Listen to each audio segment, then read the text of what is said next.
Hello बच्चों, good morning. Class 11 subject biology, अध्याय 8 कोशिका जीवों की इकाई। इसके अंतर्गत आप लोग को हम बता रहे थे कोशिकाएं दो प्रकार की होती हैं, प्रोकैरियोटिक कोशिकाएं और यूकैरियोटिक कोशिकाएं। आज आप लोग को हम बताएंगे प्रोकैरियोटिक कोशिका के विषय में क्या होता है। तो जो प्रोकैरियोटिक कोशिकाएं होती हैं जिनके अंतर्गत जो है जीवाणु, नील हरित शैवाल, माइकोप्लाज्मा, आर्कीबैक्टीरिया आते हैं। यह जो एक प्रोकैरियोटिक कोशिका का स्ट्रक्चर है और यहाँ पर आप लोग देख रहे हैं कि इसको बोलते हैं ग्लाइकोकेलिक्स, इसको बोलते हैं हम लोग सेल वॉल कोशिका भित्ति, और इसको बोलते हैं हम लोग जीवद्रव्य झिल्ली, जो आगे चलकर मीसोसोम का निर्माण करता है, जो श्वसन में भाग लेते हैं। और ये जो है ये राइबोसोम्स है, 70 इस प्रकार के पाए जाते हैं।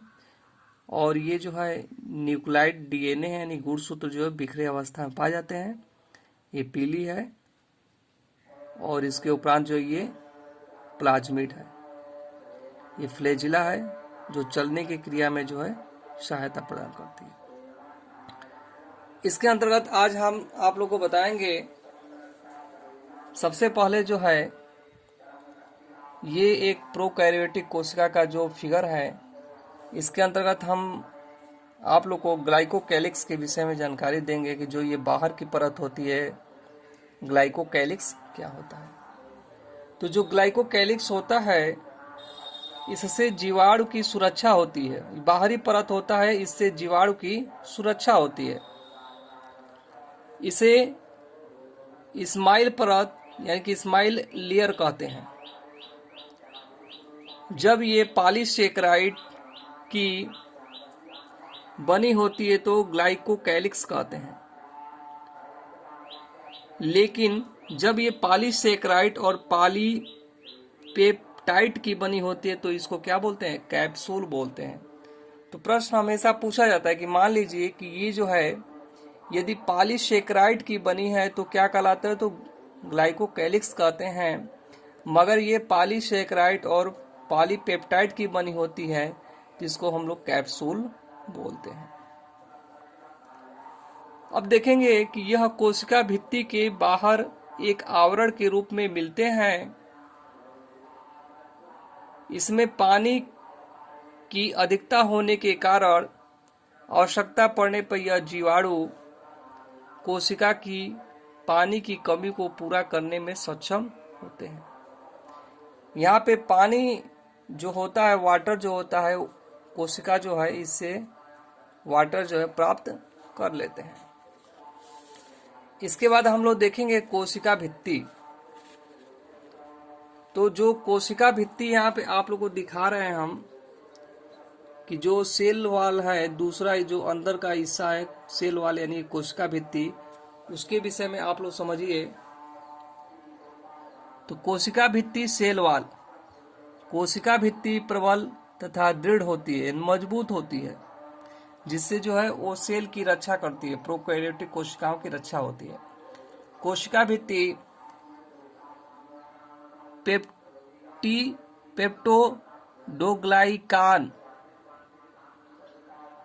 पेप्टिडोग्लाइकान तथा कुछ मात्रा में प्रोटीन तथा पॉलीसेकेराइड या लियोपॉलीसेकेराइड मिल सकते हैं।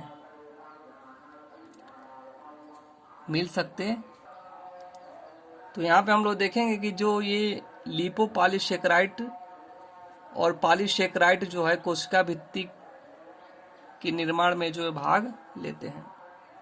तो कोशिका भित्ति क्या करती है? तो कोशिका भित्ति जो है दृढ़ एवं प्रबल होती है, जो सेल की रक्षा करती है। अब इसके उपरांत हम लोग देखेंगे जीवद्रव्य झिल्ली।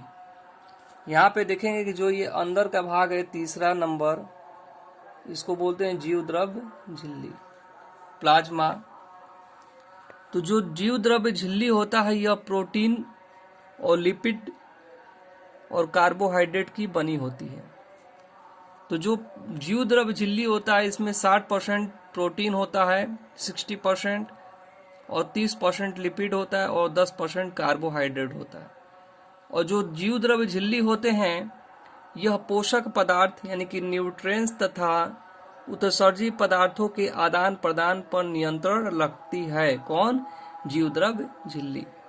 यह झिल्ली अर्धपारगम में होती है।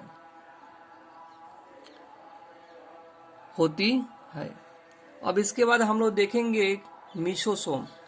तो यहाँ पे आप लोग देख रहे हैं कि जो ये जीवद्रव्य झिल्ली है ये आगे चलकर जो है मीसोसोम का जो है निर्माण कर देते। तो मीसोसोम क्या होता है तो इसको विषय में जानकारी लीजिए। तो जो मीसोसोम होता है, अधिकांश मीसोसोम ग्राम पॉजिटिव जीवाणुओं में मिलते हैं। इनमें श्वसन के लिए आवश्यक एंजाइम्स मिलते हैं, यानी कि श्वसन में भाग लेते हैं। मीसोसोम का कार्य क्या होता है तो ये श्वसन में जो है भाग लेते हैं। अब इसके बाद से आप लोग देखेंगे कि यहाँ पर जो बिखरे हुए अवस्था में ये पाया जा रहा है बिंदी बिंदी जो है, इसको बोलते हैं राइबोसोम्स। तो जो राइबोसोम्स होते हैं ये प्रोटीन RNA के बने होते हैं। जीवाणु कोशिकाओं में 70 प्रकार का राइबोसोम पाए जाते हैं, यानी कि होते हैं। RNA को बोलते हैं राइबो न्यूक्लिक एसिड। इसके बाद से जो अगला नंबर आता है न्यूक्लाइड यानी कि केंद्रकाभ। तो चूंकि यहाँ पे केंद्रक नहीं पाया जाता है, केंद्रक के स्थान पर जो है न्यूक्लाइड DNA पाया जाता है जो बिखरी हुई अवस्था में जो है मिलते हैं। तो यहाँ पे आप लोग देखेंगे कि जो न्यूक्लाइड होते हैं तो जीवाणु कोशिका में केंद्रक नहीं होता है। इनमें आनुवांशिक पदार्थ एक DNA अणु के रूप में बिखरे होते हैं। तो यहाँ पे आप लोगों को दिखाएं फिगर में कि बिखरे होते हैं। इसके बाद से यहाँ पर अगला नंबर आप लोग दिखाएंगे, ये जो होता है प्लाज्मिड होता है। तो प्लाज्मिड के विषय में देखेंगे, जो प्लाज्मिड होते हैं किसी कोशिका में एक छोटा DNA अणु होता है जो गुणसूत्र क्रोमोसोम्स के DNA के अलग होकर और स्वतंत्र रूप से प्रतिरूप बनाता है। यहाँ पे आप लोग देख रहे हैं कि जो न्यूक्लियाइड DNA है बिखरी अवस्था में पाया जाता है, ये स्वतंत्र रूप से जो है एक प्रतिरूप जो है क्रोमोसोम से यानी गुणसूत्र का निर्माण कर रहा है। इसको हम लोग बोलते हैं प्लाज्मिड। DNA एक गुणसूत्र का निर्माण हो रहा है, उसको हम लोग प्रतिरूप बोलते हैं, उसको बोलते हैं प्लाज्मिड। अब इसके बाद से एक अगला नंबर है, यहाँ पे आप लोग देखेंगे जो ये होता है पीली।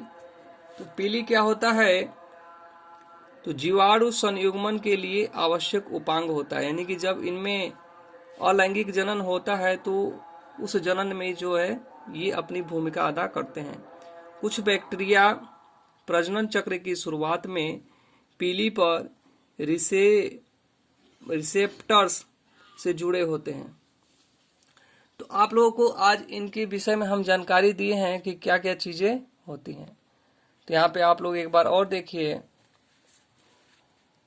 तो जीवाणु में क्या क्या चीजें पाई जाती हैं प्रोकैरियोटिक कोशिका में। तो ग्लाइकोकैलिक्स पाया जाता है।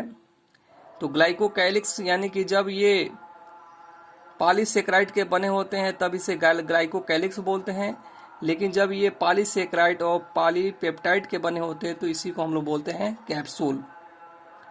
इसके बाद से सेल वॉल पाए जाते हैं, यानी कोशिका भित्ति जो सेल की रक्षा करती है। इसके बाद अगला जो नंबर है जीवद्रव्य झिल्ली। जीवद्रव्य झिल्ली क्या होता है तो प्रोटीन और लिपिड्स और कार्बोहाइड्रेट होते हैं। इनमें 60% प्रोटीन और 30% जो है लिपिड और 10% कार्बोहाइड्रेट पाए जाते हैं। ये क्या कार्य करते हैं तो ये जो जीवद्रव्य झिल्ली होते हैं पोषक पदार्थों तथा उत्सर्जित पदार्थों के आदान प्रदान पर नियंत्रण रखती है। ये झिल्ली जो होता है अर्धपारगम में होता है और इसी झिल्ली के उपरांत जो है ये मीसोसोम का निर्माण होता है। तो मीसोसोम क्या होता है? मीसोसोम ये जो है श्वसन क्रिया में भाग लेते हैं। जीवाणुओं के जो प्रोकैरियोटिक कोशिकाएं होती हैं जो श्वसन की क्रियाएं होती हैं उस किसके द्वारा होती हैं, तो मीसोसोम के द्वारा होती हैं। इसके उपरांत हम लोग देखेंगे कि राइबोसोम्स, तो राइबोसोम्स का मतलब क्या होता है कि ये प्रोटीन और आरएनए के बने होते हैं। ये प्रोटीन और आरएनए के बने होते हैं और 70 इस प्रकार के राइबोसोम्स पाए जाते हैं। किनमें, तो प्रोकैरियोटिक कोशिका में। आरएनए का मतलब ये होता है कि राइबो न्यूक्लिक एसिड। अब इसके बाद से यहाँ पे आप लोग देखेंगे कि न्यूक्लाइड केंद्रकाभ होता है। केंद्रकाभ यानी कि जो गुणसूत्र होते हैं वो बिखरे हुए अवस्था में पाए जाते हैं, चूंकि इनमें केंद्रक तो पाया नहीं जाता है। ये प्रोकैरियोटिक कोशिकाएं होती हैं और वह बिखरी हुई जो गुणसूत्र होते हैं, ये जो है किसी कोशिका में एक छोटा डीएनए अणु होता है और गुणसूत्र क्रोमोसोम्स के डीएनए से अलग होकर स्वतंत्र रूप से प्रतिरूप बना रहे हैं। तो ये जो गुणसूत्र है एक जो प्रतिरूप बनाते हैं जिसको हम प्लाज्मिड बोलते हैं। अब इसके बाद से यहाँ पे आप लोग देखेंगे कि ये जो है पीली है, जो जीवाणु संयुग्मन के लिए आवश्यक उपांग होते हैं, और यहाँ पे फ्लैजिला है जो चलने में जीवाणुओं को सहायता प्रदान करती है। तो इस प्रकार से आप लोगों को आज प्रोकैरियोटिक कोशिका के विषय में हम जानकारी दिए हैं। आगे की क्लास में यूकैरियोटिक कोशिका के विषय में भी हम आपको जानकारी देंगे। प्रोकैरियोटिक कोशिका के अंतर्गत कौन कौन से जीव पाए जाते हैं, तो जीवाणु, नीलहरित शैवाल, माइकोप्लाज्मा और आर्की बैक्टीरिया पाए जाते हैं। और यहाँ पर जो चीजें हैं उसको आप लोग नोट कर लीजिए। आगे के वीडियो में आगे की चीजें जो हैं पढ़ाई जाएंगी। यूकैरियोटिक कोशिकाएं क्या होती हैं उसके विषय में हम आप लोग को जानकारी देंगे। तब तक के लिए धन्यवाद।